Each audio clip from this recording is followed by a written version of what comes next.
Karoline Leavitt had a specific purpose that afternoon. She stepped into the luxury jewelry store with a mission close to her heart. Her parents' anniversary was just days away, and she wanted to give them something unforgettable, something that spoke of love, gratitude, and permanence. But as the glass doors closed behind her, and the quiet chime echoed through the showroom, the atmosphere shifted in a way that was hard to miss. Her outfit, a bubblegum pink suit with matching heels and a small purse shaped like a rose, seemed almost laughable to the highbrow staff. The room was filled with muted tones, polished marble, and whispering voices. She didn't fit the mold. From the moment she entered, glances passed between the employees. Some looked down briefly, others pretended to be absorbed in tasks that clearly weren't urgent. But none moved toward her. Karoline strolled slowly through the store, stopping by the display cases. She wasn't browsing aimlessly. Her eyes moved, with intent, pausing only when something caught her attention. Still, not a single associate greeted her or offered help. They watched her like she had wandered in from another world, one they didn't want to be part of theirs. One of the senior employees, a man with silver-framed glasses and a face fixed in practiced politeness, finally made his way over. Not out of interest, but out of obligation. His tone was clipped, and his words landed like stones, firm, cold, dismissive. Karoline asked to view one of the pieces in the front display, a diamond ring nestled between two other showstoppers. The price tag was bold, almost theatrical, $175,000. The man blinked slowly, then scoffed under his breath. Without hiding his amusement, he redirected her attention to pieces he believed were more realistic. A selection of less remarkable, modestly priced jewelry behind a different case. As he gestured casually toward it, his assumption stung more than his words. She was being categorized, filtered into a lower bracket simply because of how she looked. She didn't flinch. Not at first. She thanked him politely and moved along, but her fingers tightened around the strap of her purse. It wasn't the first time she had been underestimated, but in a place like this, with people trained to cater to wealth and taste, it burned differently. She kept walking, but now she wasn't just browsing. She was observing the way the staff navigated around her, how they adjusted their posture when someone else entered the room, someone in a tailored navy suit or a silk evening dress. Each received smiles, greetings, even champagne. Karoline paused near a corner display where the diamonds were larger, the light sharper. She turned and made eye contact with the man who had brushed her off earlier. There was something in her expression now, something controlled yet pointed. She asked again about the ring. This time, her voice carried more weight. Not loud, but firm. He hesitated, taken aback by her tone. Something in her presence now challenged him. Still, he remained dismissive. Moments later, the store manager approached, having noticed the brief standoff. She was elegant, poised, and wore a name tag that gleamed with seniority. She too looked Karoline up and down, pausing long enough to convey judgment without speaking it aloud. When Karoline stated her interest in purchasing multiple high-end items, the manager tilted her head and asked with thinly veiled doubt if she was just looking. The implication was loud. She didn't belong here, and her time was wasting theirs. That was the turning point. Karoline didn't raise her voice. She didn't need to. She calmly reached into her purse and removed a business card, one bearing the official seal and her name, Karoline Leavitt, White House Press Secretary. Not former, not assistant. The youngest ever to hold the position. The manager's smile faltered. A flicker of panic crossed her eyes. But it wasn't validation Karoline was after. It was dignity. And clearly, it had to be demanded. Just then, another employee quietly approached. She was younger, less polished, and didn't wear the same hardened smile as the others.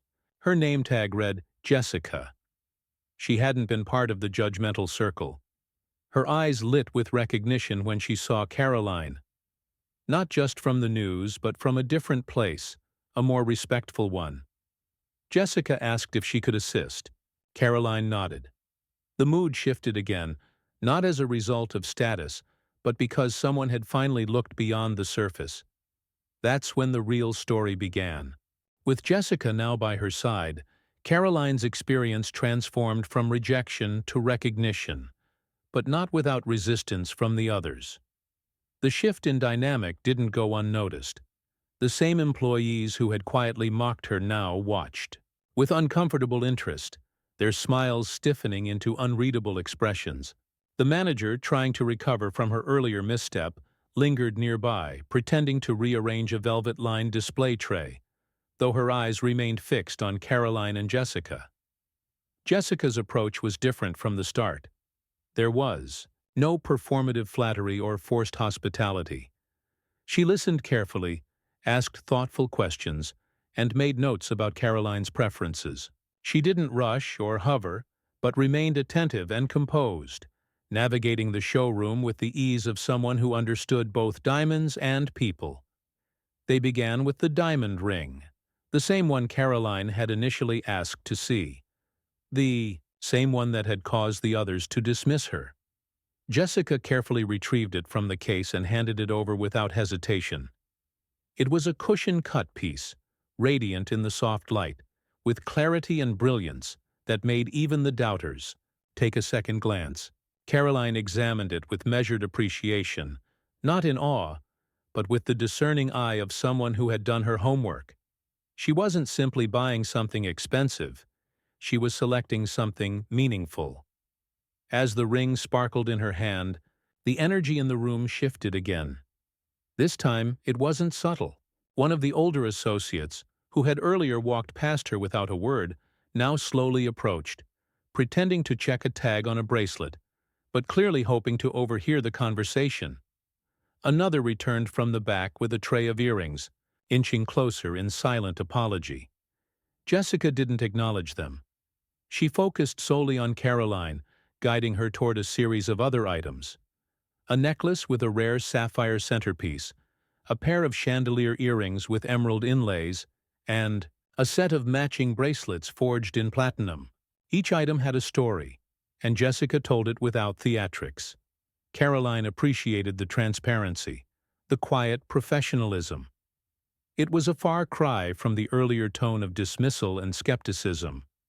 But as they continued, the atmosphere grew more tense. The manager, clearly regretting her behavior, tried to insert herself into the interaction. She stepped in with forced enthusiasm, offering Karoline a beverage and suggesting a private room experience, typically reserved for their most elite clients. Her voice dripped with artificial warmth, but her eyes revealed a desperate attempt to rewrite what had just happened. Karoline politely declined. Not rudely, not spitefully, but with a clear signal that the moment for grace had passed. Her refusal landed hard. The manager's smile faltered again, and her hands fidgeted with a bracelet clasp she wasn't even holding correctly. The other staff resumed their fake tasks, now avoiding eye contact altogether. Jessica led Karoline to a lounge chair near the back, where the larger purchases were finalized. By this point, Karoline had selected 5 distinct pieces, each with its own place in her plan. 2 were for her mother, 1 for her father, and the remaining 2, she admitted, were gifts to herself, not out of vanity, but because she had learned to reward her own perseverance. The value of the selection: just over $4.2 million. The figure hadn't been spoken aloud, but Jessica's soft calculations confirmed it. She looked up, almost hesitant, unsure if Karoline still wanted to proceed. But Karoline didn't flinch. Her gaze was steady. Her voice, when she finally spoke again, was calm and definitive. That moment was heard across the showroom. Not the words, but the weight of them. Even the associates who had kept their distance paused mid-motion. Jessica rose to complete the paperwork, and Karoline pulled out the information needed to process the payment. Then a voice cut through the tension like a blade. The man in the silver-framed glasses, the same one who had mocked her interest in the diamond ring, suddenly stepped in, asking if she was absolutely sure about her selections. His tone was patronizing, coated in concern, as if trying to prevent a reckless mistake. He tried to disguise it as professionalism, but it was clear what he meant. His disbelief hadn't faded. If anything, it had turned into suspicion. Jessica froze. Karoline turned slowly. There was no anger in her expression, just disappointment, sharp and unmistakable. She stood up, face to face with the man, and the room fell into silence. The kind of silence that only descends when something is about to shift permanently. The silence that fell over the store was deafening. No glass clinked, no drawers opened, and even the soft hum of background music seemed to vanish. Karoline stood motionless, her eyes locked onto the man who had dared question her judgment once. Again. It wasn't just condescension. It was a challenge to her intelligence, her worth, her place in that room. He didn't expect her to respond. He assumed, like before, that she would simply retreat or laugh it off. But instead, Karoline stepped forward, her heels clicking softly against the polished floor. She didn't raise her voice. She didn't need to. Her composure said everything. The doubt in the man's eyes deepened into discomfort, as he realized he had crossed a line not just once, but twice. Karoline's words, calm and precise, laid out exactly what had happened from the moment she walked in. How she was judged before, speaking, dismissed before explaining her purpose, and insulted without cause. She recounted how each glance, each whisper, each misstep spoke volumes louder than any insult. The man didn't respond. His expression twisted into embarrassment, then faded into something worse, irrelevance. Then Karoline turned to Jessica. She extended genuine gratitude for the way she had treated her, not like a spectacle, but like a person. The contrast was sharp, and no one in the room could ignore it. As the paperwork continued, the manager made one last attempt to recover the situation. She approached cautiously, offering to apply a private loyalty discount as a goodwill gesture. But the attempt landed poorly. Karoline didn't smile or thank her. She merely declined, stating she preferred to pay the full amount, not to be difficult, but to ensure there was no mistaking the value of respect when it's withheld, and the cost of dignity when it's finally acknowledged. Jessica finished the transaction with care, packaging each piece meticulously while Karoline signed the final documents. Even in that moment, she could feel the tension pressing in from the others. No one had returned to their earlier ease. The space had been fundamentally altered. And then, the most unexpected twist unfolded. As Karoline prepared to leave, a young couple entered the store, a man and woman in modest clothing, holding hands nervously as they stepped inside. They clearly weren't part of the typical clientele. Their eyes darted from display to display, intimidated by the silence and opulence. The same associate who had belittled Karoline glanced at them, then turned away. Karoline paused. She walked toward them, greeted them kindly, and introduced herself. The woman's eyes widened in recognition, and the man stood straighter, trying to process who they were speaking to. Karoline smiled and gestured toward Jessica, explaining that if they needed help, she was the best person to ask for. With a subtle nod to Jessica, she left the couple in her care. The gesture was small, but deliberate. On her way out, Karoline didn't look back at the manager or the others. She had said what needed to be said without theatrics, without revenge. But just as she neared the exit, she heard footsteps catching up behind her. It was Jessica. She stopped just short of the door, holding a tiny box in her hand. She explained that one of the bracelets Karoline had chosen came with a limited edition pendant, something the store typically reserved for repeat clients or high spenders. It wasn't listed or displayed, only revealed during the delivery process.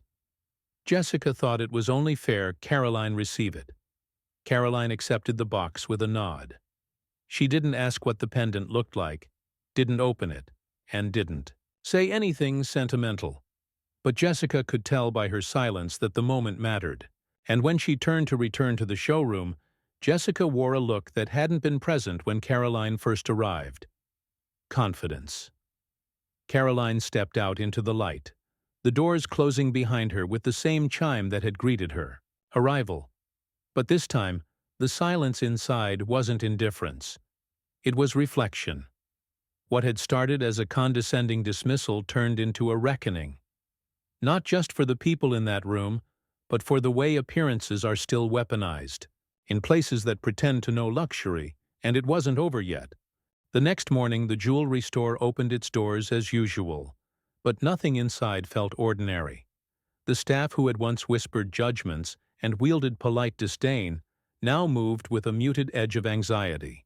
The story of Karoline's visit had rippled through the store like an earthquake beneath the floorboards, quiet but deeply unsettling. Jessica arrived first. Her presence now carried weight among the staff, not just for her role in the massive sale, but for how she had handled it with grace while the others faltered. The manager didn't say anything to her, nor did the silver glasses associate. They simply nodded from a distance, trying to pretend nothing had changed. But the world outside the store wasn't pretending. Unbeknownst to them, someone had recorded a small piece of Karoline's confrontation the day before. Just a few seconds, no faces, no names. Just the audio of her calmly laying out how she had been treated, and the stunned silence that followed. That clip had been shared not by Karoline, but by the young couple who had come in just before she left. They hadn't known who she was at first, but after the interaction and a quick search online, they realized the woman in pink wasn't just a polite shopper. She was one of the most prominent political communicators in the country. The clip spread like wildfire, not as gossip, but as a moment of quiet power. No yelling, no revenge, just dignity and presence in the face of snobbery. Within hours, headlines spun out, social media lit up, and the store's name became part of a broader conversation about judgment and image in high society. The story wasn't sensationalized. It didn't need to be. The facts spoke loud enough. Later that day, a luxury magazine reached out to Karoline requesting a quote. She declined. She didn't want the narrative to center around her position or the size of her purchase. She wanted the message to stay clear. Respect should never be contingent on appearance. Back in the store, the consequences were already taking shape. The regional director arrived without warning and called an emergency meeting. The staff, including the manager and her most senior associates, were forced to confront how easily they had misjudged a client. Policies were re-examined, names were taken, and by the end of the week, the man with the silver-framed glasses was quietly removed from his position. Jessica, on the other hand, was offered a promotion, not just for her professionalism, but for the way she instinctively understood that kindness and competence should never depend on a wardrobe or an assumption. And Karoline? She never returned to the store. She had no reason to. The items she purchased were delivered with care, and her parents were overwhelmed by the gifts. But it wasn't the jewelry that they remembered most. It was the handwritten note she included. It spoke not of money or elegance, but of standing firm when the world tries to make you feel small, of holding your ground without screaming for it, and of knowing your worth, even when others do not. The pendant that Jessica had given her, the one reserved for elite clients, remained in its box for days. Karoline didn't wear it. Not right away. It sat on her desk, unopened, a quiet reminder of what she had walked through. When she finally did lift the lid, she found a simple design, a small, diamond-shaped flame surrounded by a ring of gold. No brand mark, no label, just a symbol of resilience. She fastened it around her neck one morning before a press briefing. No one asked about it. No one noticed, but she knew, and that was enough.